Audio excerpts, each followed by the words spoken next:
This is the world of company secretaries. On this channel, you can watch interviews with company secretaries across the world.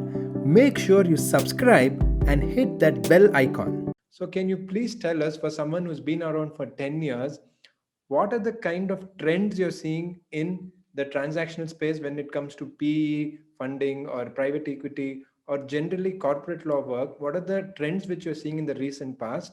That is the first part of the question. The second part of the question is, what are the future trends which you foresee?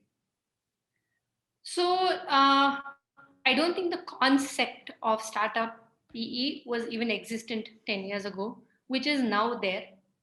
But till now, I would say that it has been general. Anybody who does PE in every sector. Yes. Right? You're sector agnostic. You do PE in any sector. PE is basically private equity. A private equity subset would be a venture capital, VC funding. When you hear VC funding, it means a company that has just started out and you're doing early stage investment, the first round of investment. Yes. PE can be any time. Like even now, if Reliance is raising some amount of money, that would not really qualify as VC funding. That would come under PE funding. No, legally, it's pretty much the same when you look at it legally.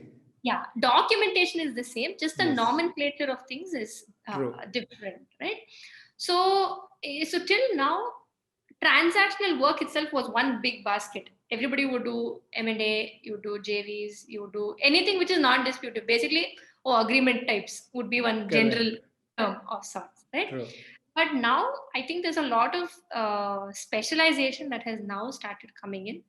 Even verticals like saying, okay, in PE, I'll do only tech, or I'll do SaaS, or I'll do agri, or edtech. Even in tech itself, fintech, edtech is all specialized by itself because the laws in each of these spaces are so niche. Right Exactly. now, let's say if you may do fintech, but you may not do insurance. You may do real estate tech. So each thing is different. The laws in each of it is different. The fundamental agreement is the same, but simple question like in this particular, if I'm doing this particular business, how much foreign funding can I get?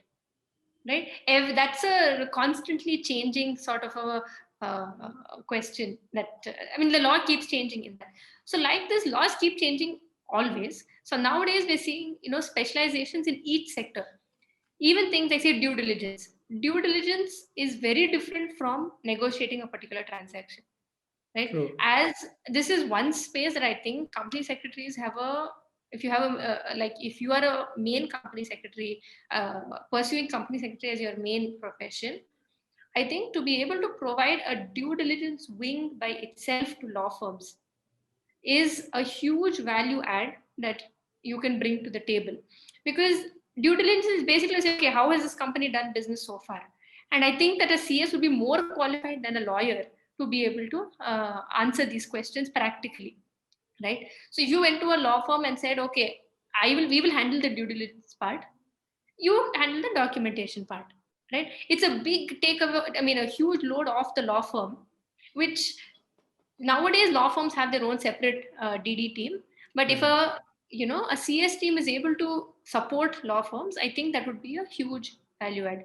So like that, we see a lot of specialization, and I think even going forward, like you notice that there's so many new areas which are coming up, like Yes. AI, big data. All of these things are all new areas. Space tech, all this is new, and it's now upcoming, right? As we go ahead, the way I see it is that it has to become a lot more specialized. There Okay. is a lot of money in it, but I think that um, being good, paying attention to detail, which is extremely important, starting from how you frame your sentences, how you express your thought. You don't have to put 20 sentences in, how you draft your emails. Everything shows a sense of professionalism for the client to get, that kind of confidence in you.